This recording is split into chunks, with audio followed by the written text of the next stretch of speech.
So I'm just about to wrap it up in the garden for today, but it's such a beautiful evening.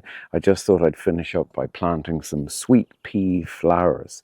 Now, I'm using more or less the same supports that I use for my garden peas, for my edible garden peas. Of course, sweet peas are grown for their flowers. They're not edible. But as well as my horizontal lines, I've also woven in some bamboo sticks just to give some extra support. Now, you can just use a square sweet pea mesh, and to be honest, this might be a little bit more overkill, or a bit of overkill, but I just thought it looked really nice. So my sweet pea flowers then, or my plants rather, these are actually sown on the 27th of January. It's now the end of April now. It had been really cold and wet, so I was delaying planting these out. And to be honest, they've got really a little bit big, but they're going to be absolutely fine.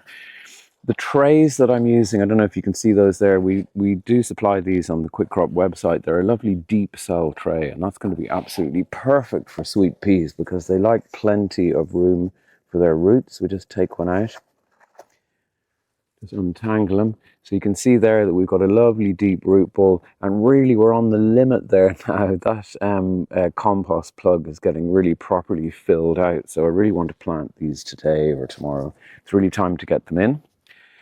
So I'm just digging a hole. Our planting distance then for our sweet peas, I have those cells filled with 2 plants in every cell.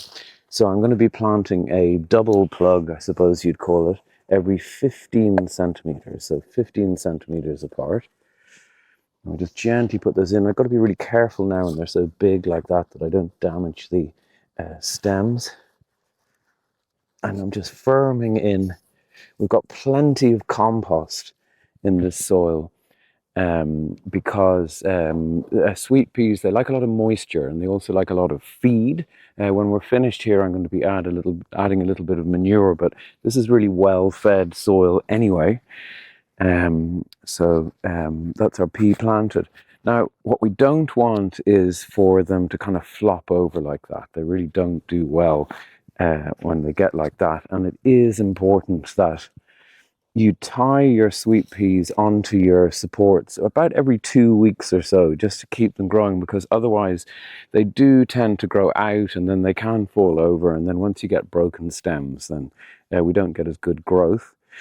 Now, you can use what you like. These are really handy. These are just, the little things for sealing up a sandwich bag. They're just a little bit of wire there. And they're really handy just for gently tying your stems. I'm leaving plenty of room there, not tying it too tight. I'm just twisting the end there. Really handy just for fixing those stems onto your supports. Now they're going to look, because they've just come out of their trays, they're going to look a little bit battered for a couple of days, I guess.